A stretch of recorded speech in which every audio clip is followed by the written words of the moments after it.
Have you ever wondered what games you should keep or you should lose?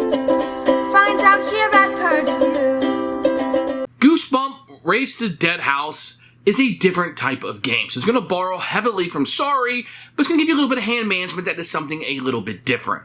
Now, if you're a fan of Goosebumps, this is interesting because you get to play as the monsters, and all the monsters are racing into the haunted mansion. That's a really cool aspect, as opposed to playing like as the children, which might be a little bit boring. You get to actually be the bad guys. That's such a Goosebumps thing, right? And your kids who love Goosebumps are going to love that aspect of it. Now, in the game, it's really like Sorry, where you try to get around the board and you try to take shortcuts. But instead of rolling a die and seeing how you move, you have cards in your hand. And some of the cards are going to have powers on them, and some of them will just give you movement. And then you can trigger certain parts of the board, like lose a turn or move forward, or you can skid across and knock people out. And it's really fun in aspect. It's an upgraded version of Sorry, so it's a little bit better than Sorry because you don't have the random die roll. You're actually using the cards in your hand, which gives you decisions to make. And that's what you want in a game, is decisions. Now, this is still a mass market game. This is still a simple variant of Sorry. I don't want to oversell what you're getting here, but I think it works for the mass market, kind of move around the board kind of aspect of what you're looking for here. Now, as adults, a lot of times we would just call a game like this trash and just start piling on it, but kids like these sort of games. They don't mind them. They're not tired of them like we as adults are. They haven't grown up playing this game. They are, in fact, growing up playing this game.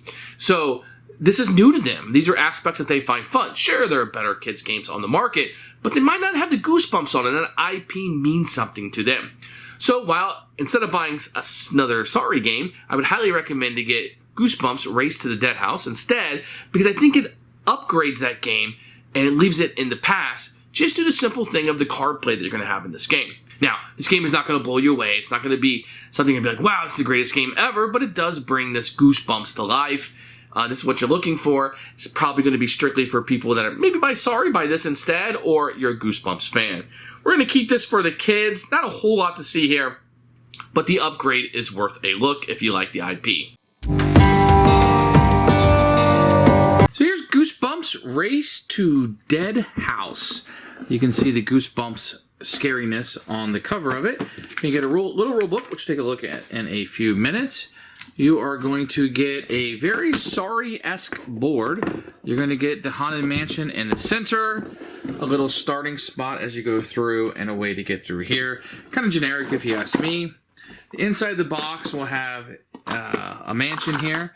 You're going to have a bunch of these different little critters, and you can change them up based on who you want to be and what colors you're going to have. There's a little place in here for the cards, which I think fit pretty well, as you can see. You're going to have a few sets of different cards. You're going to have your starter cards for each of the people, and then a deck of cards. These are pretty mass market-y cards. We have numbers. The font, for some reason, is very small. Maybe because it's for kids, they have better eyesight. And the pictures are fine. You know, your Goosebump style pictures here for sure. Mass market all the way here.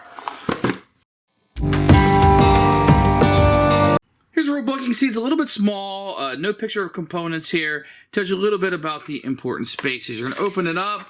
On the back, there is nothing. And it'll kind of take you through what some of the spaces do, special cards, and list those out. Really, all the gameplay is right here. This just clarifies some of the other spots. Maybe you need 5-10 minutes maybe to read this, but your kids will be able to play the game once you explain the rules to them. The font is a little weird white on the purple, and it's a little small. But there is some pictures, a couple examples here, but nothing that'll wow you. Why they didn't make it a little bit bigger and then stretch down the other side, I have no idea, but the game is super simple. Don't worry about it. Each player is going to start out with their movers on their spot. You'll have 3 cards that will be in your hand, and then everybody will get 4 additional cards to make up a starting hand of 7. Each player on their turn is going to play a card and then move that many spaces. So if I play the 5 and I am the blue character, I will come out of here and I will simply start here and go 1, 2, 3, 4, 5, and I will land on that spot. I will discard the card played and I will draw a new card into my hand. Okay, so there's a few spaces on the board, and let me illustrate what those are right now. So let's say you land on take another turn. You simply play another card, move the number of spaces, and then draw another card. There's one that says move ahead 3 spaces. So you can just move 1, 2, 3 or 1, 2, 3. Also, if you land on one of these spaces and the color matches you, you can move all the way here and if you land on somebody or pass through them, they go back to home base. On a normal space on the board, if you land on their space, they go back to their home base, but if you pass through them, they do not. Only this space if you pass through them. The goal of the game is to get all of your characters up. So the green guy wants all of his characters to come up this path here, and once you have all 3 of them up there, you are the winner of the game.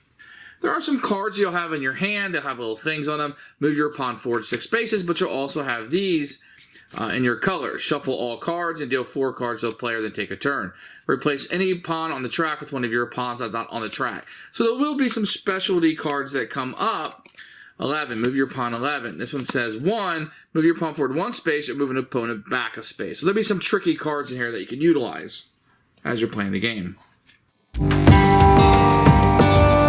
Who should buy this? This is strictly going to be for fans of the Goosebumps. If you're looking for a game that has Goosebumps on it and your kids like to read the books, or this might get them to read some of those books, this could be a win-win for you. Now, if you like Sorry, this is a much better version of Sorry. The hand management of the game it makes it so much better to have decisions to make rather than just rolling a die and moving a number of spaces. So in that regards, this is better. Include some of the Sorry slider things and some spots on the board that can jump up, and everybody starts with like starter cards that have powers on them, and that is pretty neat too. So, kids game, fans of Goosebump, and maybe looking for something a little bit better than Sorry, this might be a jumping off point for you. For us, I'm going to keep this for the kids because we do like Goosebumps, we like reading the books, and this fits a niche for us, and we like IP games here, so that'll be it for us.